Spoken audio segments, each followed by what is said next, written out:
Jika cinta yang tulus tak pernah dianggap, buat apa mempertahankannya? Cinta, kedua kalinya kurasakan kembali setelah cinta pertamaku kandas. Cinta pertama yang begitu indah di masa-masa remaja di bangku kuliah. Ku mengenalnya karena sesama anggota sebuah organisasi yang sama walaupun kami beda jurusan di universitas. Awalnya, aku tak mengenalnya, walau sering melihat setiap kali berangkat dan pulang kuliah. Aku yang anak perantau dari Jakarta ke Medan, dan belum banyak teman yang kumiliki. Jadilah kami sering berbincang-bincang sore, kadang di kosannya dengan teman yang lain, kadang di kosku dengan teman-temanku. Ada juga yang satu jurusan dengannya, hanya beda tingkat.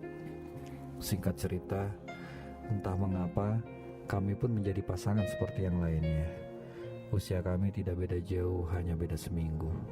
Suatu hari, kami pulang ke kampungnya dengan maksud hati mengenalnya dan memperkenalkan diriku pada orang tuanya. Namun yang terjadi, orang tuanya tidak merestui kami. Cinta kami memang bukan cinta biasa, karena kami berpacaran pun sesungguhnya tidak direstui orang tuaku di Jakarta. Esok paginya, saat di dapur, aku mendengar orang tuanya yang ternyata juga tidak merestui kami. Aku pun memaksa pulang ke Medan. Cintaku padanya bukan cinta biasa. Begitu besar pengorbananku padanya selama 2,5 tahun, namun dia lebih memilih keluarganya daripada hubungan kami. Dan aku pun belajar menerima kenyataan yang ditakdirkan Tuhan kepadaku. Aku kembali ke Jakarta dan jalan hari-hariku sambil mencari pekerjaan, dan akhirnya aku diterima bekerja di sebuah sekolah dasar swasta. Setelah sekian lama, aku sendiri menutup hati untuk yang lain. Tanpa sengaja, kami bertemu di depan kantor kepala sekolah, di mana saat itu dia berdiri seperti orang bingung.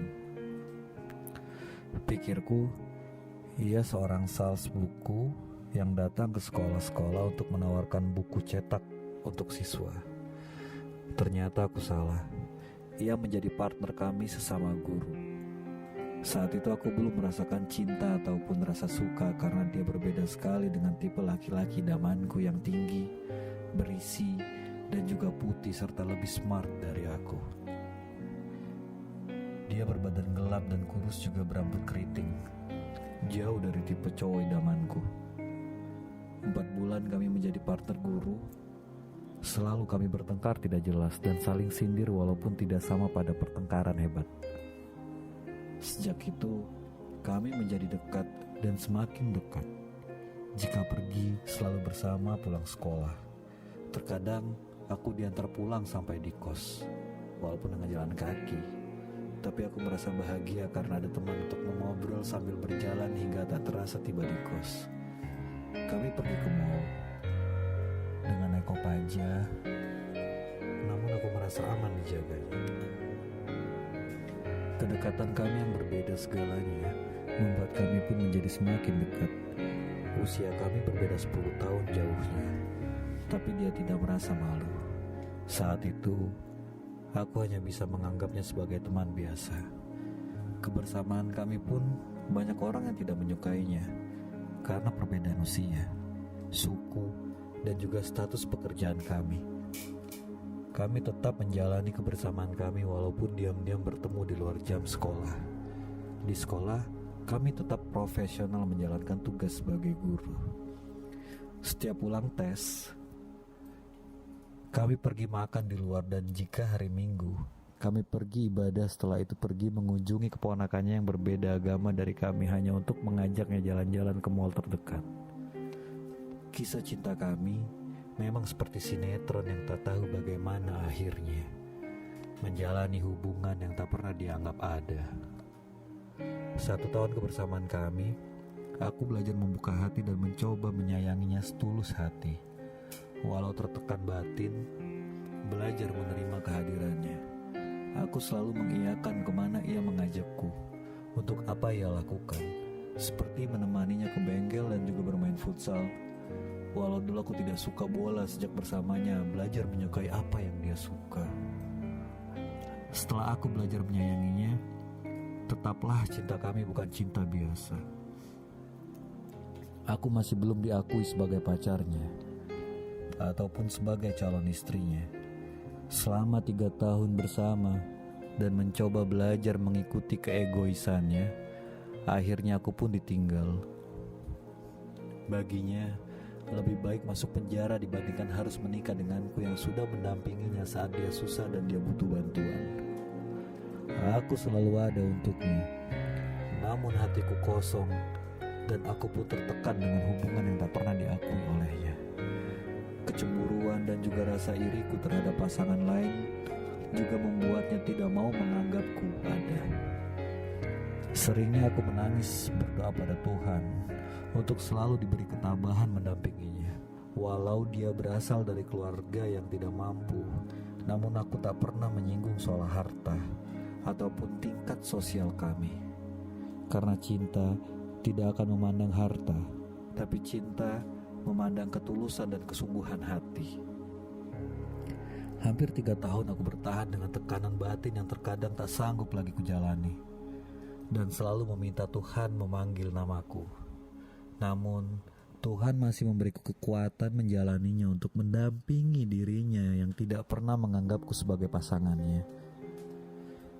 Dia menganggapku hanya teman biasa, biasa untuk dia maki, biasa untuk menemaninya kemana ia mau, walaupun aku begitu lelahnya.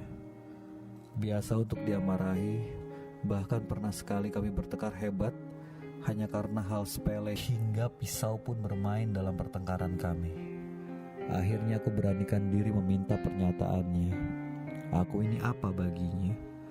Setelah semua yang kulakukan, bahkan aku tak pernah meminta hadiah saat Valentine ataupun saat ulang tahun, karena sadar untuk makan pun kami masih belum cukup. Cinta kami memang bukan cinta biasa, seperti layaknya pasangan muda yang masih remaja, yang setiap saat inginnya selalu bersama. Cintaku hanya bertepuk sebelah tangan. Akhirnya, setelah dia pulang dari bermain futsal, siangnya karena aku melihatnya dengan wanita lain begitu bahagia, aku cemburu, aku marah, dan diam, bahkan menjawab pesan darinya dengan kekecewaan serta emosi. Aku dikabari hanya lewat WhatsApp, jangan lagi dekat aku atau datang mencariku di kos, cukup sampai di sini. Padahal sehari sebelumnya kami masih baik-baik saja. Setelah ia tiba di Jakarta, sehabis pulang dari Kupang, dia dimutasi kerja. Hancur hatiku setelah sekian lama mendampinginya saat susah, saat gajinya belum cukup untuk biaya hidup hingga akhirnya bisa memiliki barang-barang yang dia mau. Walaupun itu semua uang hasil kerjanya, dengan cara mencicilnya padaku. Walau kadang ia tidak membayarnya, dan pengorbananku selalu ada untuk dia. Berkorban waktu, tenaga, juga materi. Semuanya hancur sia-sia. Pengorbanan cinta yang tulus dariku ternyata hanya untuk dipermainkannya. Itulah cinta kedua yang kurasakan setelah aku menutup hati belasan tahun sejak ditinggal menikah cinta pertama aku. Cintaku pada dia bukan cinta biasa. Aku sungguh ingin membina rumah tangga dan melewati semua rintangan bersamanya. Namun takdir berkehendak lain. Takdir memisahkan kami. Cinta yang kuharapkan dapat bersatu seperti sebelum-sebelumnya, kini tak akan mungkin lagi. Hanya air mata yang selalu ada di setiap doaku. Sebulan lebih aku terpuruk dalam hubungan yang tidak pernah berarti baginya. Aku sangat menyayanginya dan berharap bisa hidup bersamanya. Namun, semua itu hanya tinggal mimpi. Aku belajar menerima takdirku, bahwa cintaku tak mungkin terbalas sebesar apapun pengorbananku, tak akan ada arti baginya.